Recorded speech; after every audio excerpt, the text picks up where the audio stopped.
गंगा तट पर स्थित प्रेमानंद महाराज जी का आश्रम केवल आध्यात्मिक साधकों के लिए ही नहीं बल्कि जीवन के हर क्षेत्र में सफलता पाने वालों के लिए भी मार्गदर्शन का केंद्र था। दूर दूर से लोग अपनी समस्याएं लेकर उनके पास आते थे और वे अपनी कहानियों और गूढ़ सीखों से सभी को समाधान प्रदान करते थे। एक दिन काशी के एक प्रतिष्ठित व्यापारी जिसका नाम सुरेश था, महाराज जी के पास आया। वह धन, वैभव और प्रतिष्ठा से परिपूर्ण था, लेकिन फिर भी उसके मन में एक अजीब बेचैनी थी।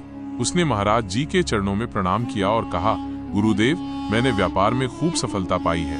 मेरा नाम दूर दूर तक प्रसिद्ध है, लेकिन अब मुझे लगने लगा है कि मैं अपने जीवन में कुछ खो रहा हूँ। मेरे फैसले सही नहीं लगते, व्यापार में कई बार हानि होने लगी है और मुझे ये समझ नहीं आता कि आगे किस दिशा में जाऊं। कृपया मेरा मार्गदर्शन करें। महाराज जी मुस्कुराए और बोले, सुरेश, तुम्हारी समस्या का उत्तर मैं तुम्हें एक कहानी के माध्यम से दूंगा। ध्यान से सुनो। बहुत समय पहले एक नगर में 3 व्यापारी रहते थे। तीनों की अलग अलग दुकानें थीं, लेकिन तीनों का लक्ष्य एक ही था, सबसे बड़ा और सफल व्यापारी बनना। पहला व्यापारी लाभ का लोभी। पहला व्यापारी केवल लाभ कमाने के बारे में सोचता था। वो ग्राहकों को आकर्षित करने के लिए सस्ती वस्तुएं बेचता, लेकिन उनकी गुणवत्ता खराब होती। धीरे धीरे लोग उसकी दुकान पर जाना कम कर दिए।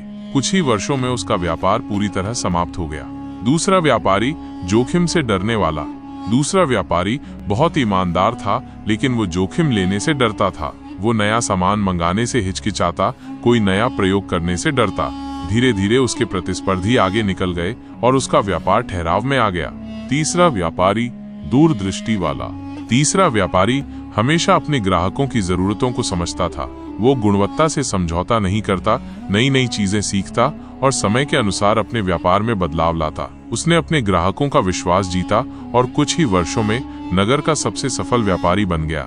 महाराज जी ने कहानी समाप्त की और सुरेश की ओर देखा, जो अब गहरे विचार में था। गुरुदेव, तो क्या मेरी परेशानी का कारण ये है कि मैं या तो पहले व्यापारी की तरह लाभ के पीछे भाग रहा हूँ या दूसरे व्यापारी की तरह जोखिम लेने से डर रहा हूँ?